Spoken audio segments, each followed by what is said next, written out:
cannot say sorry enough. You know, I feel terrible about the situation, but I'm a firm believer that God can use anything for good that the devil wants it for bad. And so I am grateful for the people I've met, for the lessons that I've learned, for just this experience in general, because it's one that I'll never forget, and it's going to shape the rest of my life. Sounds like there's that saying, it's kind of cheesy, but you make lemons out of lemonade or whatever. Lemonade out of lemons.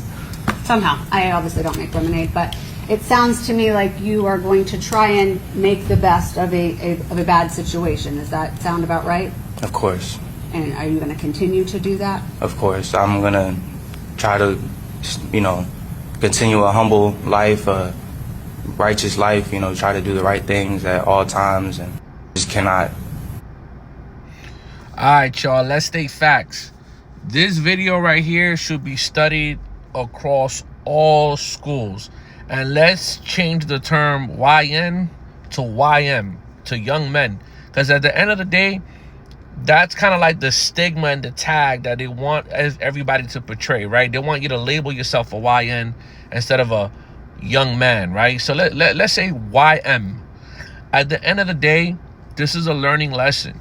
You're going to do something because at the time you feel like you should do it, but think about the consequences. Think about being in prison for the rest of your life. Think about being alive but not being alive.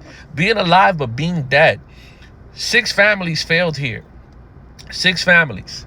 All these kids got together to do a drill, right? This gentleman right here, he grabbed his grandmother's car, drove an hour and change away. They had 24 hours, right? 24 hours to think it over, because they plotted this 24 hours prior. They grabbed the flyers. They knew where Julio Coolio was going to be at, because they knew where he was performing at. That's why a lot of artists nowadays, they don't even publicize the address, especially if they got real life beef. They don't publicize it in certain cities. They just kind of like do pop-ups, or they get paid for guest appearances, because it's dangerous out here, especially when you got haters and people that don't like you, right? Now, this wasn't the first time he tried to smoke Julio. He tried to smoke him before, wasn't successful, then did it again until he actually succumbed to his injuries and unfortunately passed away. But all you young folks out there, you young Thundercats, look at this man. He was raised with a good family.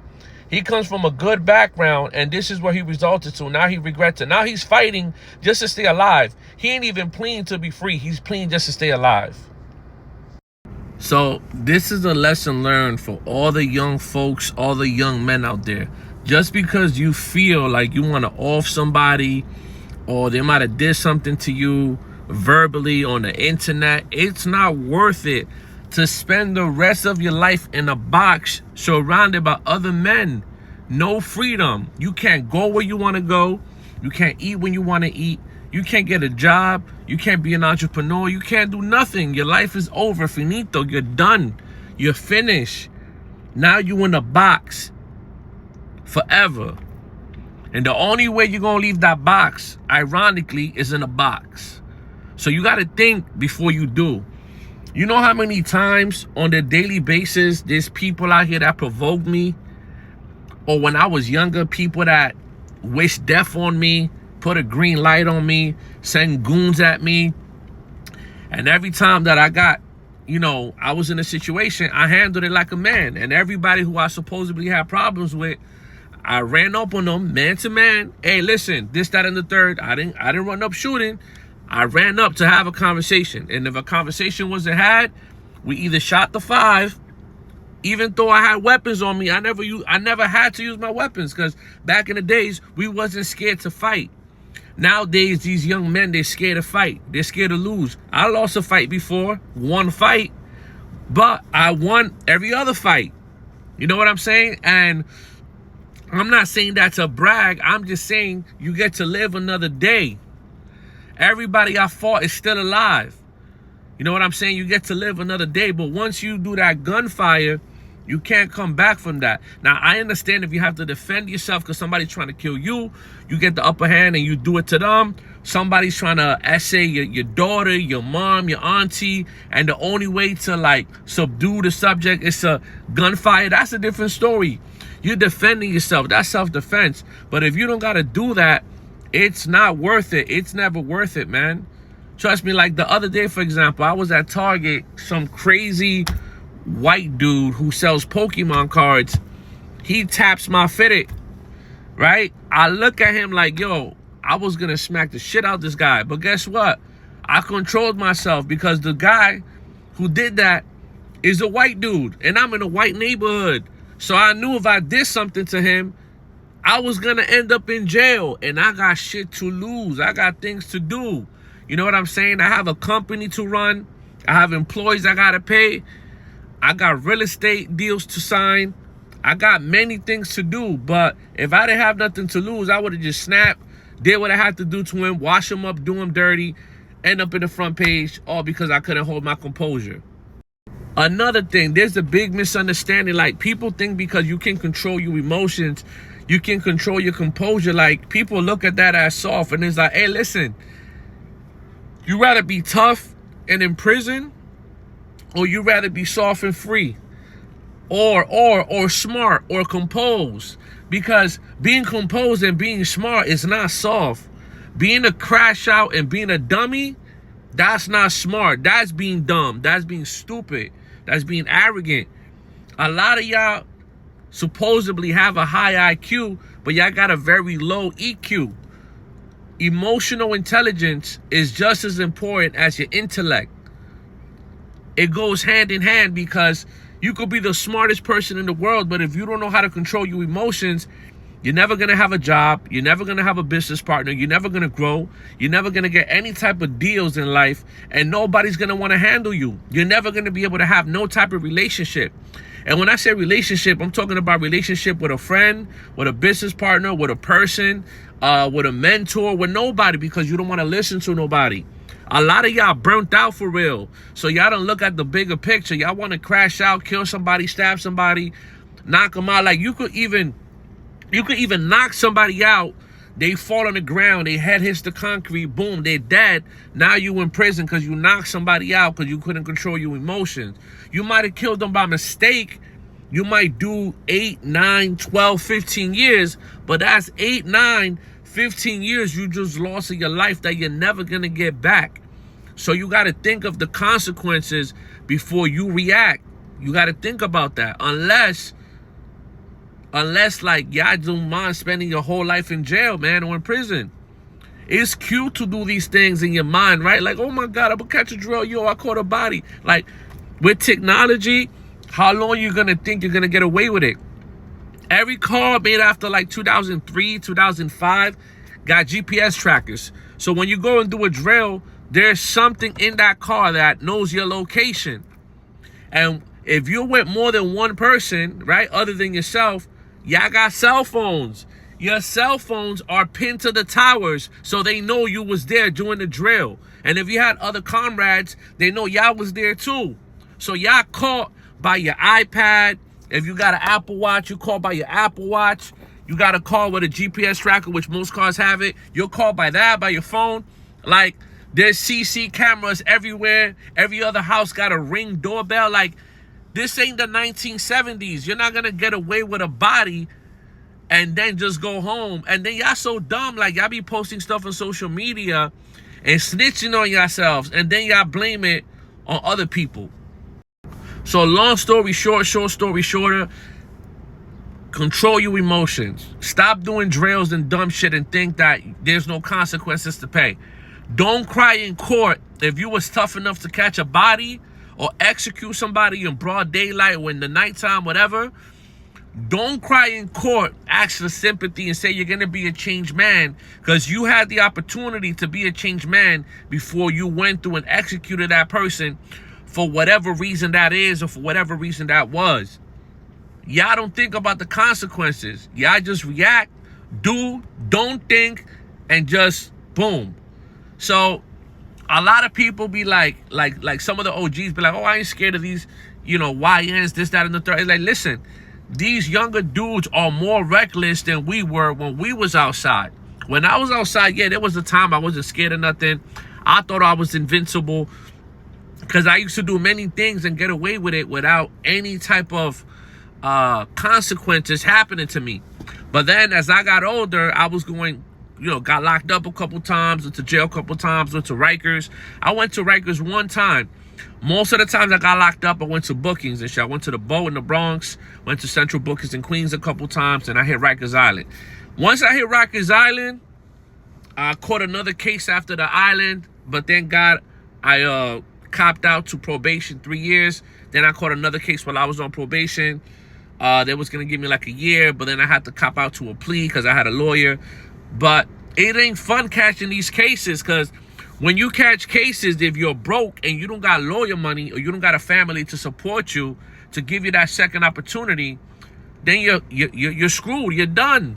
If I didn't have, like at that time, my dad, he borrowed money to put a down payment for my attorney for the retainer. I had to work and pay the difference for the attorney. So if I didn't have the courage and the balls to work, and my dad wasn't a nice enough father to help me out when I caught my case, it would have been a wrap for me. I would have done like anywhere from a year as high as like 5 years for something I didn't even do, right? Because I abide by the call of the streets. No snitching, no telling, don't be a rat. I never told on any case I ever caught. It's funny because the cases I caught, most of them had nothing to do with me. I didn't even do these crimes. And then the shit that I did do, I never got caught for. I never got caught for things I didn't do. But then for the things that I did get caught for, it was other people's situations. And I never snitched, I never told, because I abide by that code. But y'all also got that confused because a lot of y'all want to do crimes, but when it's time to do the time, y'all don't want to do the time. You get what I'm saying? Like, this generation's different, man. Y'all gotta stop hanging around the wrong crowd. It's not worth it to catch a case for nobody. This is not me bragging. This is me telling y'all it's not worth it. Me catching these cases when I was younger cost me money, cost me time, effort, cost me energy. When I called probation, I couldn't travel freely. I had to ask permission. I had to be, thank God I didn't really have a curfew, but I had to be very strict and abide by certain rules, because any little slip up like this would have got me 5, 6, 7 years wasted of my life. And I separated myself from everybody. I moved away, finished my probation. I stayed low-key as much as I could. Unfortunately, I caught a case again for something I didn't do right before I finished probation. I had like a month left. Then my probation extended for like a year and change until the case was over. Just so y'all know, if you ever catch probation and you catch a case right when you're about to finish probation, your probation extends all the way until the case is over.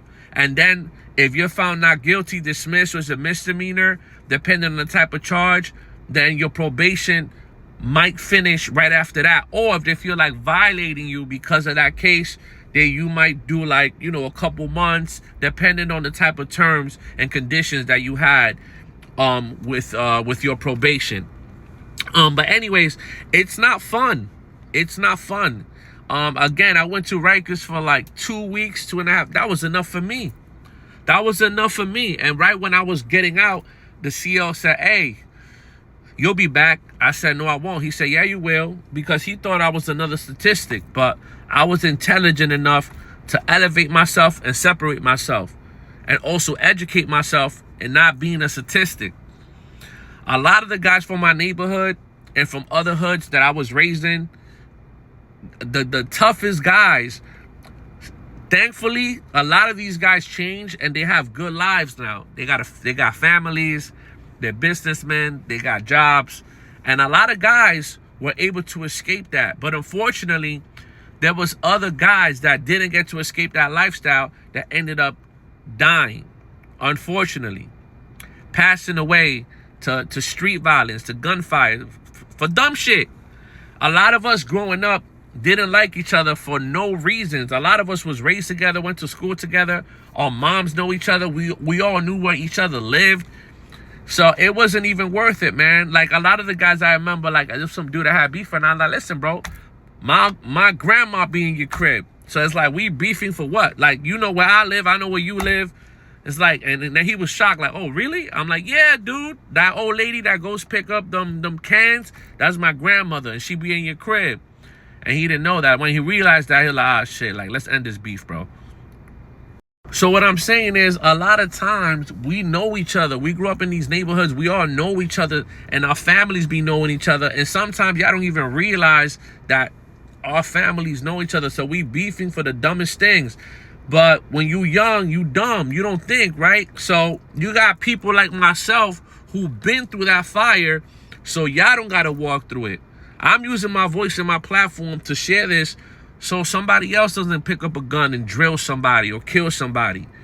You know how beautiful life is, being free, being able to do what you want, eat what you want, move how you want, study whatever you want so you could be whoever you want to be. It ain't fun being locked up. It's not worth it. You're going to be surrounded by a whole bunch of dudes and females too. Don't do no dumb shit or set somebody up and get them killed and think you're not going to face consequences just because you didn't pull the trigger. There's something called conspiracy, okay, or attempted murder. It's not worth it. It's not worth it. It's never worth it. So live life and let live. Live life and let live. Don't let hate make you take somebody out just because you don't like that person. You got to love yourself first. If you don't love yourself, you ain't going to love nobody else. A lot of these young men out here, they don't got nothing going on. They don't got no job, no education, no money. They don't got nothing to look forward to. So they're willing to risk their lives for $100 chain. Like for something like this, these young dudes are willing to lose their lives for something like this small, right? That is basically worthless compared to your life. Like they're willing to lose their lives for things that don't belong to them, but they're not willing to take a risk to work for something that they can earn on their own. You want to take what's theirs.